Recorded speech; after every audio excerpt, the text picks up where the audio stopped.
Mr. P, how are you today? Good, thanks. It's good to have you back. Good to be here. All right, well today I just wanted to go over some of the results of your evaluation that we did last week and just kind of talk about how you did and your strengths and weaknesses and how we can move forward with that. Great. Does that sound all right? Sounds great. Okay, so we'll start off with the oral mech exam that we did.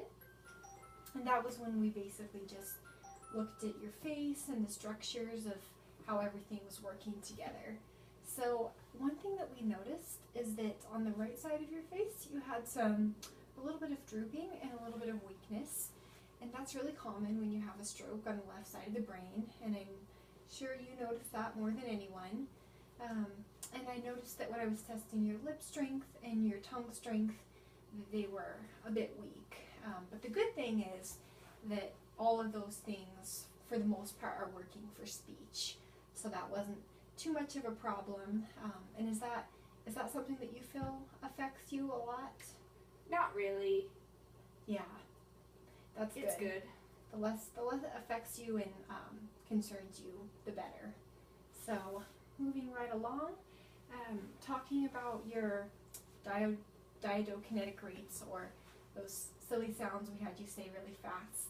They were normal for sounds that were single, like the puzz, the tuzz, and the cuzz, but I noticed that there was some trouble sequencing those sounds together for pataka, and that's also something that's not uncommon when sounds become more challenging, that you might have more trouble saying them.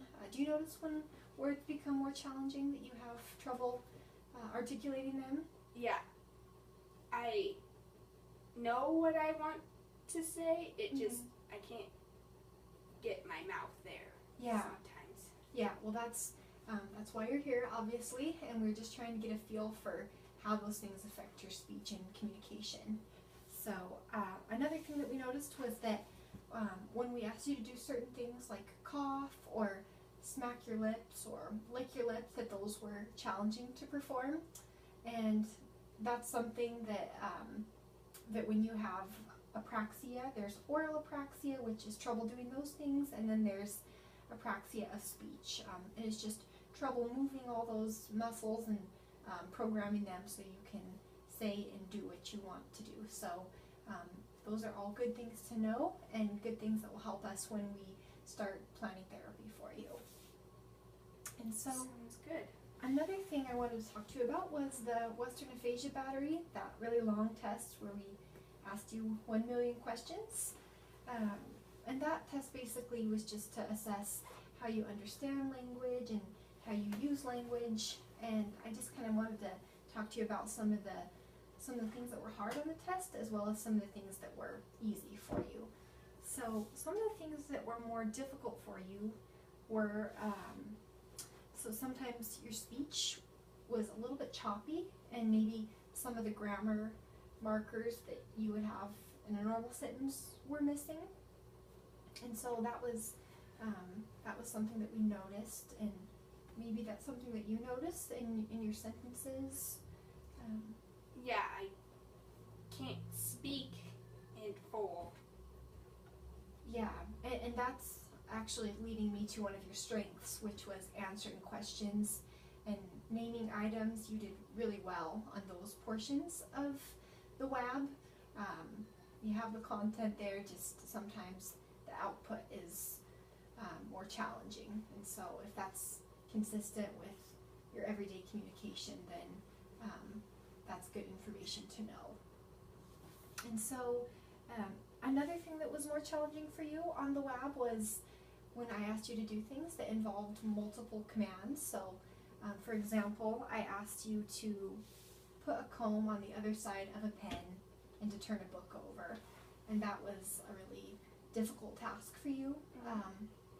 And then on the other hand, when I asked you to just do one thing, like turn a book over, that was easy for you. So one thing that we can work on in therapy is doing those multiple step commands and hopefully making that transfer over into your everyday life, so that things that involve more than one step can be easier for you to complete. Yeah. Does that sound like something that you would? Longer is harder Okay. to remember. Right. Yeah, and so that's all. It's good to know that so we can move forward and help you out as best as we can.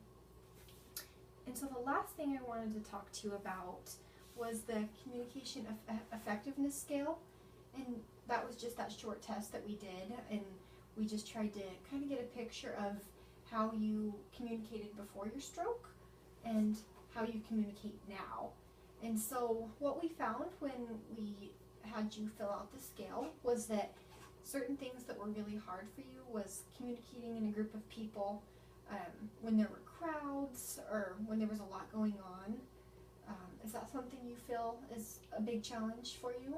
Yeah, noise really bothers me. And you're not alone, Mr. P. A lot of people experience a lot of bombardment and a hard time focusing when there's noisy environments. Maybe a restaurant setting would be something you might avoid. Yeah. And yes. so yeah, we just want to try to get a bigger picture of the things that are maybe easy for you and then things that are harder for you. So something you said was not a challenge for you was communicating your needs and gesturing and things that maybe getting someone's attention, that those things aren't a challenge for you. Yes. And definitely. That's good to know that if you want to express your concerns or something like that you were able to do that. And so with all of these things and all of these results that we have, I think that you're a great candidate for therapy, and I think we can make a lot of improvements and see a lot of progress. I know you have a great ability to work hard and to focus. I noticed you didn't take very many breaks during the therapy evaluation, so I think you're a great candidate for therapy, and I think you'd be a really great candidate for the summer BSAP program, and I think that'd be a really wonderful opportunity for you to meet people who've had similar experiences and maybe learn from them. So is there any questions you have or anything I can help you with? No. Sounds good. Okay.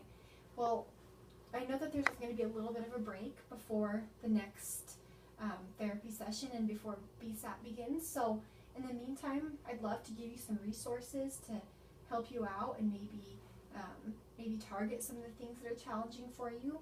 We have Constant Therapy, and that's a really good program for people who've had strokes and who have aphasia. Can I do that at home? You can do that at home. And I understand you have an iPad? Yes. Okay, well that's wonderful because we can get you set up on Constant Therapy and get you to do some homework and just really keep those skills sharp. Great. Okay, well I thank you for coming in today, and I look forward to seeing you in BSAP. Thank you. Thank you, Mr. P.